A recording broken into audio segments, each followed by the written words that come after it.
তাহলে কাঁদালে কাঁদিতে হয়, এ কথাটা মিথ্যা নয়। পিসি 100টা ছেলে তোমার কি করে হলো? তুমি শুধু শুধু আমার দোষারোপ করছো, আমি তোমার 100টা ছেলেকে মেরেছি, কখনো নয়। তোমার পাপের ভরা পূর্ণ হয়েছে, তোমার পাপের ভরা 16 কলায় পরিপূর্ণ, তাই তো তুমি 100 ছেলে হারিয়েছো। কৃষ্ণ আমার 100টা ছেলে নয় না। মনে পড়ে যেদিন কুন্তী মার কাছে দুর্বাসা মুনি এসেছিল, আর দুর্বাসা মুনি এসে বলেছিল কুন্তী মাকে, মা আমি একটু পরমান্ন খেতে চাই। আমা পরমান্ন মানে কি গো? খিচুড়ি। খিচুড়ি পরমান্ন মানে খিচুড়ি।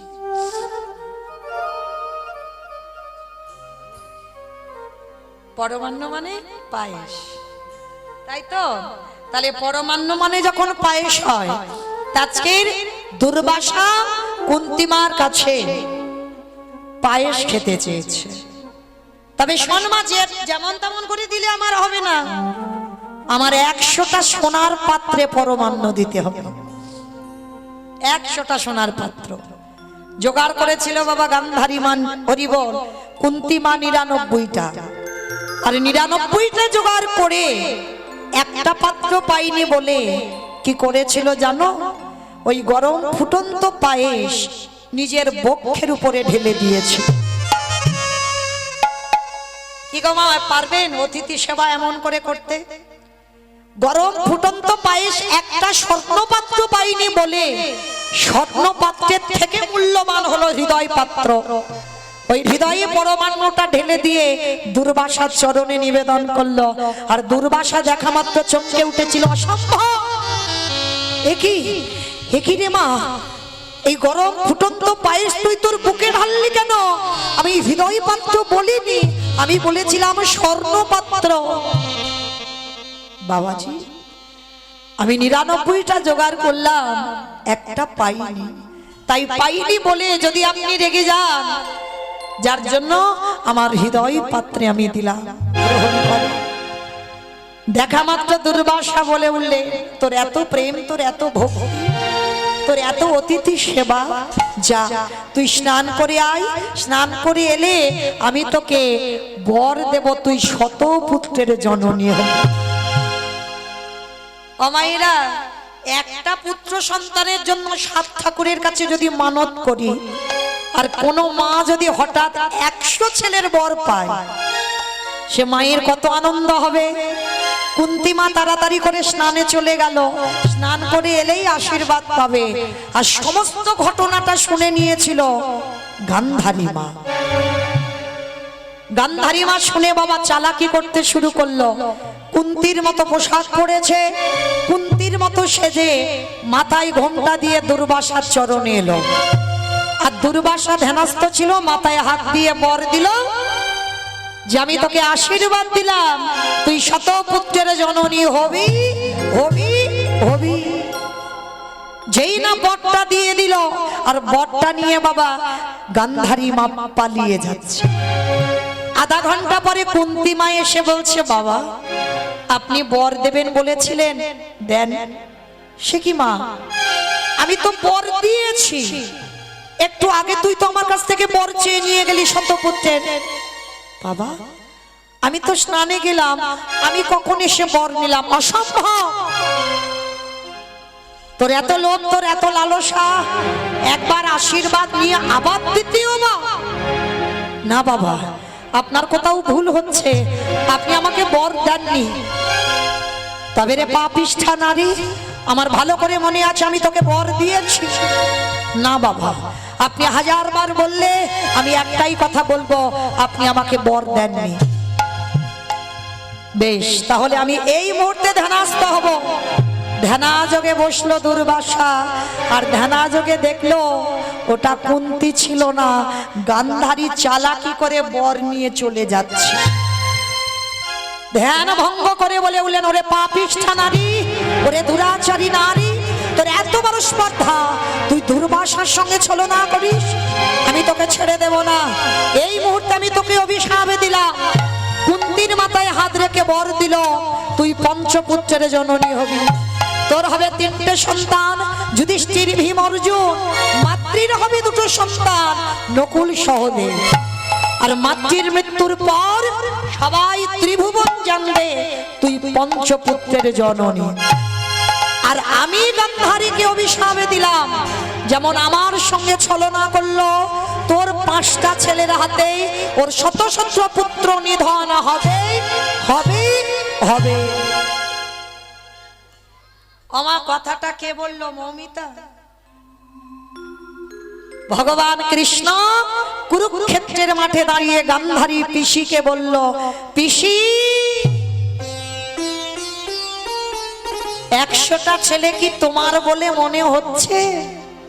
তাহলে যেটা তোমার ছিল না, যেটাকে তুমি চালাকি করে চুরি করে নিয়েছো, তাহলে চোরের ধন তো বাটপাড়াই নেই, কেন মিথ্যাই আমার দোষারোপ করছো? গান্ধারী বলল, কৃষ্ণ আমি মানি না তোর কথা, আমি বিশ্বাস করি না তোর কথা, আমি তোকে ছেড়ে দেব না।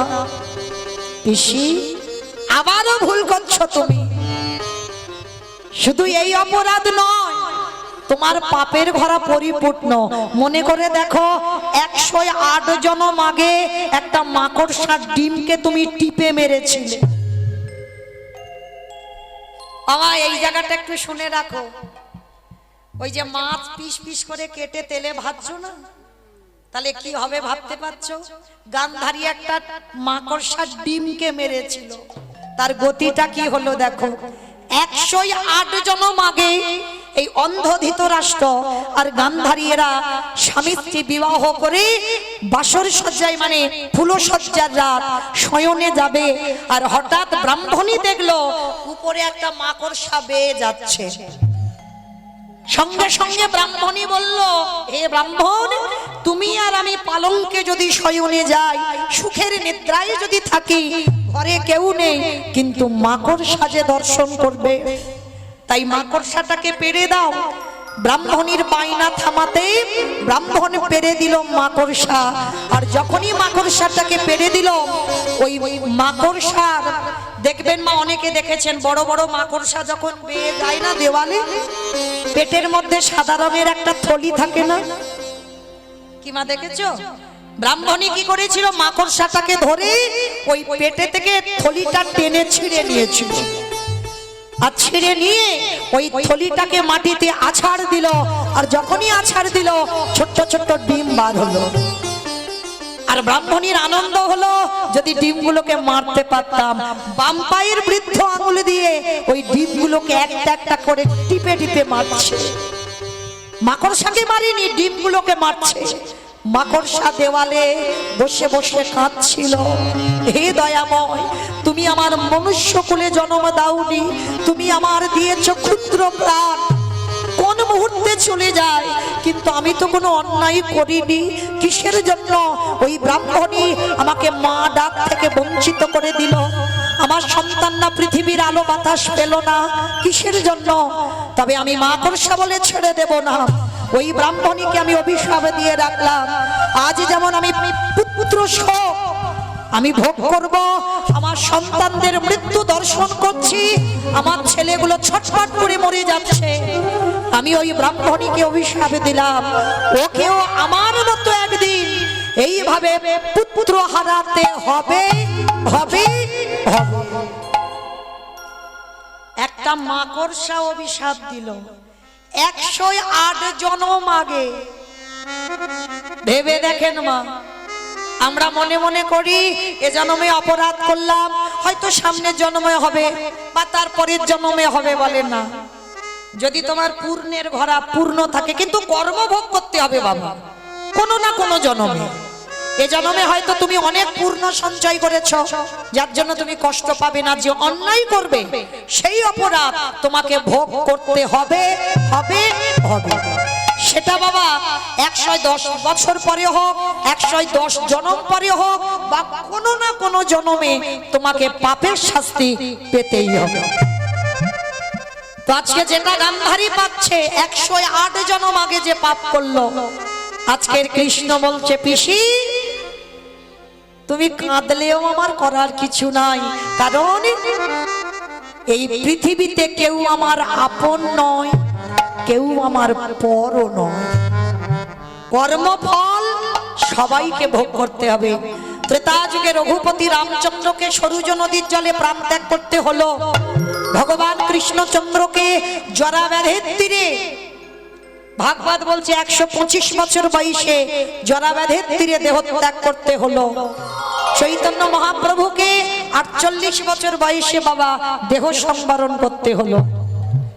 কি গো মায়েরা, ভগবান নিজে নিজেকে ছেড়ে দেয়নি, আর আপনারা আমরা কি ছেড়ে দেবে মনে করেছ? না জানি ভগবান আমাদের বিচার কি করে রাখবে। আজকে গান্ধারী রেগে গিয়ে বলল, কৃষ্ণ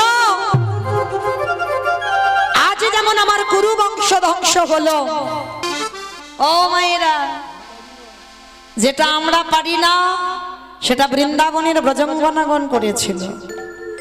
আর এইখানে একটা কথা মনে রাখতে হবে, যদিও বা বেশিরভাগ আমরা নারী জাতি, কিন্তু যে কজন পুরুষ আছেন আপনারা যেন মনে করবেন না যে আপনারা পুরুষ। এইটা মনে রাখবেন, পুরুষ আপনারা নন, পুরুষ একজন, আমার অনাদিরাদি গোবিন্দ। কারণ যারা ভজন রাজ্যে প্রবেশ করে বাবা, তাদের নিজেদেরকে গোপী ভাবটা আগে আনতে হবে যে আমি বৃন্দাবনের একজন ব্রজ গোপী। আর এই ভাব যদি তোমার মনের মধ্যে না আসে, তোমার কীর্তন শোনা বেকার, কীর্তন গাওয়া বিফল, সবটাই নষ্ট। তুমি যদি ভগবানের আন্নিকেও বসো, যদি আসনে বসো না, তোমাকে মনে করতে হবে আমি বৃন্দাবনের একজন ব্রজগোপী। আর ব্রজগোপীর আনুগত্যে যদি তুমি ভজন করতে পারো, তুমি নিজেকে যদি মনে করতে পারো যে আমি বৃন্দাবনের একজন গোপী মানে নারী, তাহলে তোমার ডাক তাড়াতাড়ি ভগবানের কাছে যাবে। কেন না, ভগবান সব থেকে বেশি ভালোবাসে বৃন্দাবনের ব্রজগণাদের। কেন? যাদের ভালোবাসায় কোনো স্বার্থ ছিল না। বৃন্দাবনের ব্রজগোপীরা বলেনি কোনোদিন, কৃষ্ণ ছেলের পরীক্ষার রেজাল্ট যেন ভালো হয়। বৃন্দাবনের ব্রজগোপীরা বলেনি কোনোদিন যে যেন আমার ছেলের একটা চাকরি হয়। তাদের একটাই সুখ ছিল, কৃষ্ণের সুখে সুখ। কারণ তার প্রমাণ আছে না, সেই যখন গোবিন্দের মাথার ব্যথা হলো, শিরোপীড়া, মানে এত মাথার যন্ত্রণা না, পৃথিবীর যত ওষুধপত্র ওঝা বৈদ্য কবিরাজ কেউ ভালো করতে পারেনি। ভগবান চালাকি করে নারদকে বলেছিল, নারদ ভালো তখন হবে যদি তুমি ব্রজগোপীদের পদধূলা এনে দিতে পারো। নারদ বলেছিল অসম্ভব, ঠাকুর কেউ দেবে না পাদ ধুলা তোমার মাথায়। বলে দেখো না নারদ, যদি না দেয় তো আমি যন্ত্রণায় মরে যাব, কিন্তু যদি কোথাও পাও। ত্রিভুবন ঘুরছে নারদ, কেউ দিচ্ছে না পাদ ধুলা। ভালো করে দেখেন যে নারদ এত বড় ভক্ত, নারদ কি পেরেছিল তার পাদ ধুলাটা নিয়ে ভগবানের মাথায় লাগিয়ে দিতে? পারেনি। কেন? ভয়, ভয় লেগেছিল যদি আমার পাদ ধুলা ভগবানের মাথায় লাগে তাহলে পাপ হবে। এই যে একটা ব্যাপার, ওই জন্য বলছে বাবা ভগবানকে ভালোবাসতে গেলে নিঃসংকোচে ভালোবাসতে হবে। নিজের মনে কোনো দ্বিধা বা সংকোচ রাখলে হবে না। বাবা এটা আমার পাপ হলো না তো, এইটা আমার এটা হলো না তো, এইটা রাখলে হবে না। নিঃসংকোচে গোবিন্দ সেবা করতে হবে, মনের মধ্যে দ্বিধাবোধ থাকলে হবে না। আজকে নারদ যখন পেলই না, বৃন্দাবনে যমুনার ঘাটে বসে বসে কাঁদছে, ভগবানের মাথার যন্ত্রণা হতে হতে ভগবান যদি মরে যায় তখন কি হবে?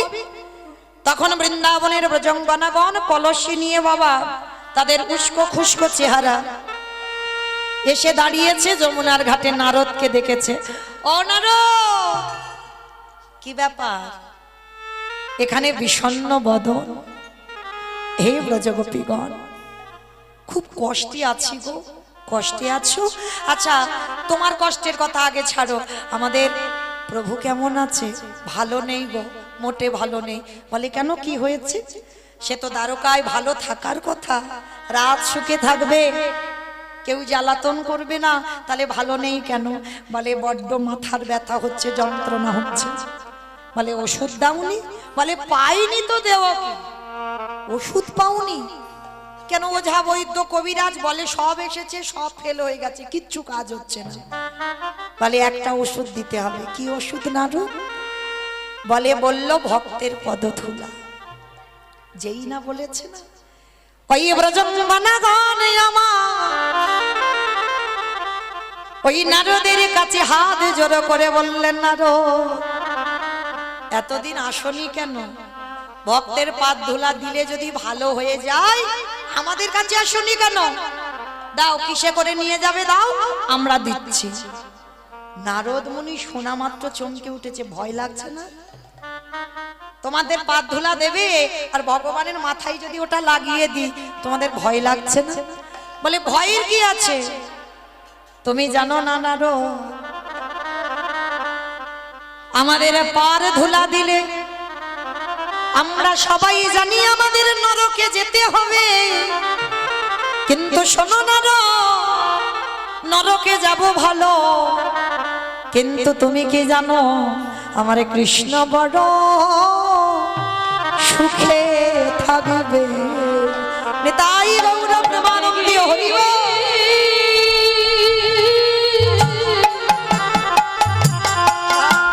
নরকে গিয়ে শান্তি পাবো, আমাদের কৃষ্ণ বড়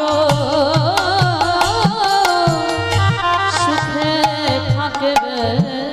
তাহলে কৃষ্ণের সুখের জন্য যদি আমাদের নরকে যেতে হয়, হাসতে হাসতে রাজি।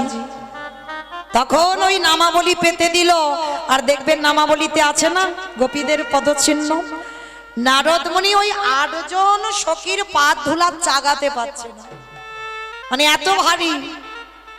আমার পায়ের তলায় কতটুকু করে ধুলো থাকে, পাচ্ছে না। ব্রজগোপীগণ বলছে পারবে না নারদ, দাঁড়াও। 8 জন সখী যেই না স্পর্শ করেছে, নারদের মাথায় তুলে দিয়েছে। আর নারদ মুনি গিয়ে কি করলো জানো? ওই ভক্তের পদ ধুলা নিয়ে আমার গোবিন্দের মাথায় লাগাইয়ে দিল। আর যতটুকু বেশি হলো ততটুকু একটা জায়গায় রেখেছে। আর তার থেকে হলো বাবা এই গোপী চন্দনের জন্য। যে গোপী চন্দন আমাদের কপালে দেওয়া, এটা বাবা কোনো গল্প কথা নয়। তোমার ডাক্তারের ওষুধ যদি ভালো না হয়, তোমার মাথার যন্ত্রণা, আমি হরিবাসরে বলে যাচ্ছি, ভক্তি ভরে হা কৃষ্ণ প্রাণ কৃষ্ণ বলে আমার ব্রজঙ্গনাদের একটু নাম স্মরণ করে যদি ওই ব্রজগোপীদের পাদ ধুলা থেকে যেহেতু গোপী চন্দনের জন্ম হলো, যদি একবার কপালে লাগাতে পারো না, তোমার ওষুধ লাগবে না। ওই গোপী চন্দন দিলে তোমার মাথার যন্ত্রণা ভালো হবে। তাই গৌর প্রেমানন্দে হরি বল। তাহলে আজকে সেই চৈতন্য মহাপ্রভু জানে চাইলে পাবো না, ওই জন্য গড়াগড়ি যাচ্ছে। আর কি করছে জানো? কেহ বলে পুরবেতি রাবণ বধিলা। আমার উলু কই? কেহ বলে পুরবেতি রাবণ বধিলা।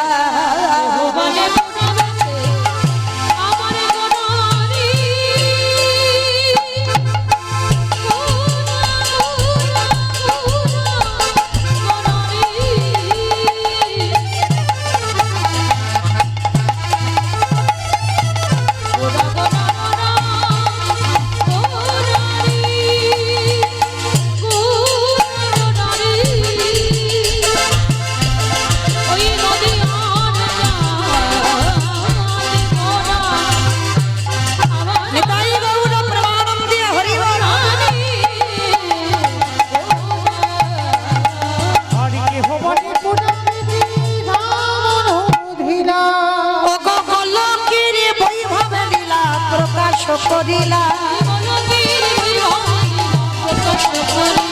আবার কলঙ্কের বৈভব লীলা প্রকাশ করিলা।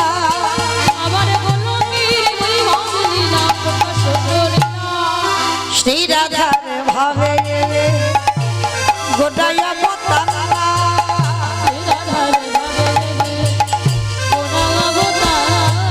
হরে শ্রী রাধার ভাবে গোটাইয়া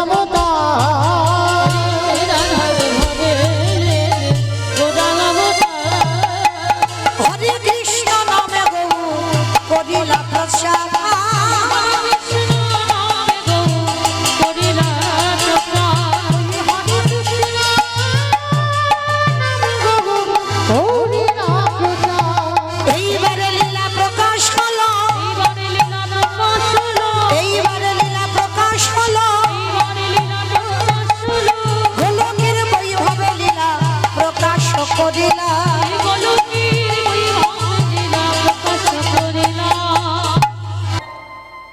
আমি তোকে অভিশাপ দিলাম। ওরে কৃষ্ণ রে,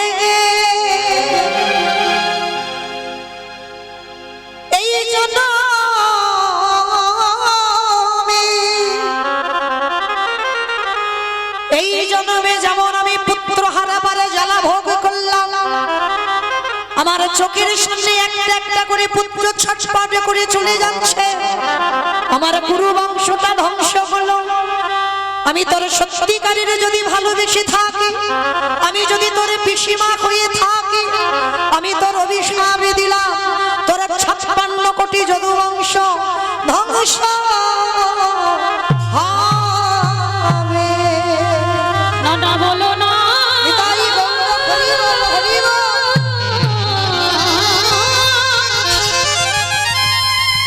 আমার কথা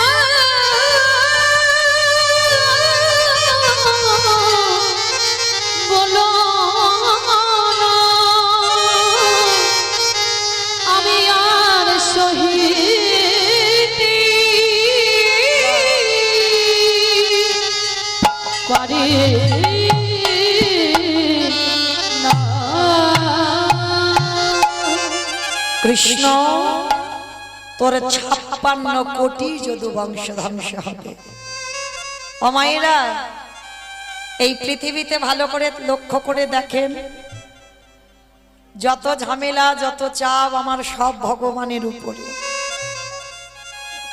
তাই নয়? গোটা পৃথিবীর মানুষের দুঃখ জ্বালা যন্ত্রণা ব্যথা সবই তো আমার ভগবানের চরণে অর্পণ করে। ভগবান কিন্তু জানতো কুরুক্ষেত্রের মাঠে আমাকে ধর্মরাজ্য প্রতিষ্ঠা করতে গেলে আমাকে বাবা নিজ সন্তান বলিদান দিতে হবে। তাতেও আমার ভগবান পিছপা হয়নি, মাথা পেতে নিয়েছিল যে না জানি আমাকে কতজন অভিশাপ দেবে। ওই কুরুক্ষেত্রের মাঠে যেমন মায়েরা প্রত্যেকটা বিধবা নারী কৃষ্ণকে অভিশাপ দিল, আমাদের যে যন্ত্রণা তোমাকেও ওই যন্ত্রণা পেতে হবে। প্রত্যেকের অভিশাপ আমার ভগবান মাথা পেতে নিয়েছিল। তাহলে লক্ষ্য করে দেখেন মায়েরা, এই যে আমরা বলি না যে ভগবান কারণ নিজস্ব ব্যক্তিগত সম্পদ না, এইটা জীবনে ভুল ভাববেন না কোনো দিন। এই যে আমরা কীর্তনিয়ারা কীর্তন গাই মানে কি ভগবান শুধু আমাদের হয়ে গেছে? যদিও বা আপনাদের একটু হয়, কীর্তনিয়াদের মোটে নয়, এদের তো মোটেই নয়। তাহলে ভগবানকে যে ভালোবাসার মতো বাসে, যে ডাকার মতো ডাকে, ভগবান তার ওগো ডাকার মতো ডাকলে তাদের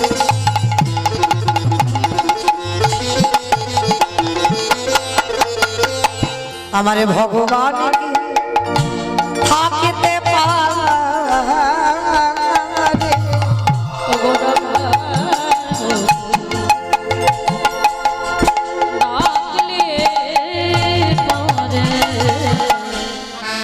ভগবান কি থাকিতে পারে? তোমাদের বিশ্বাস না হয় ডেকে দেখো তারে, তোমারি বিশ্বাস না হয় ডেকে দেখো তারে। ডাকার মতো ডাকিলে পরে আমার ভগবান কি থাকিতে পারে। সবার ডাকলে পরে। আসতে। তাহলে ডাকার মতো ডাকলে ভগবান থাকতে পারেন না। তাই সেই চৈতন্য মহাপ্রভু নবদ্বীপের মাটিতে দাঁড়িয়ে এই কলির জীবকে উদ্ধার করবে বলেই আজকের আমার ভগবান কি করছে জানো? রসে তনু ঢন ঢন গৌর কিশোর বদ।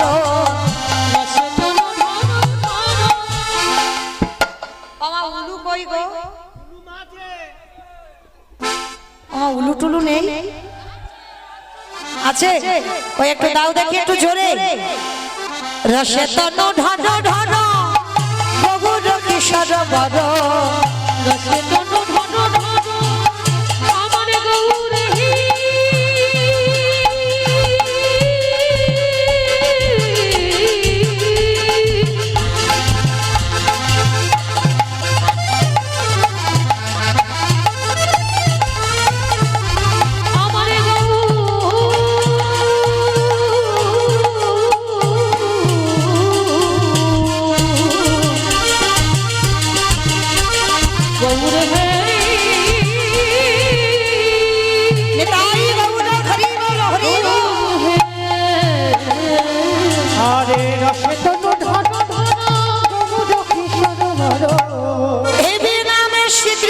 চৈতন্য কৃষ্ণ চৈতন্য এ নামে শ্রীকৃষ্ণ চৈতন্য দেবী নামে শ্রীকৃষ্ণ চৈতন্য এই শ্রবণে গুরু কথা কহিতে অন্তরে ব্যথা এসবনি গুরু কথা কহিবে তারে ব্যথা ভক্ত বিনা নাহি জানে অন্য কবিরা নাহি জানে অন্য তাই গৌর হরিব বিনা নাহি জানি অন্য। কবিরা নাহি জানে অন্য আস্তে।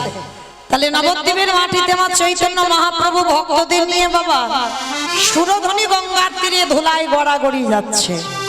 বাসুদেব ঘোষে কহে করি জোড়ো কবি জোড়হা ওগো যে গো সেই কৃষ্ণ সেই তো জগন্নাথ জগৎ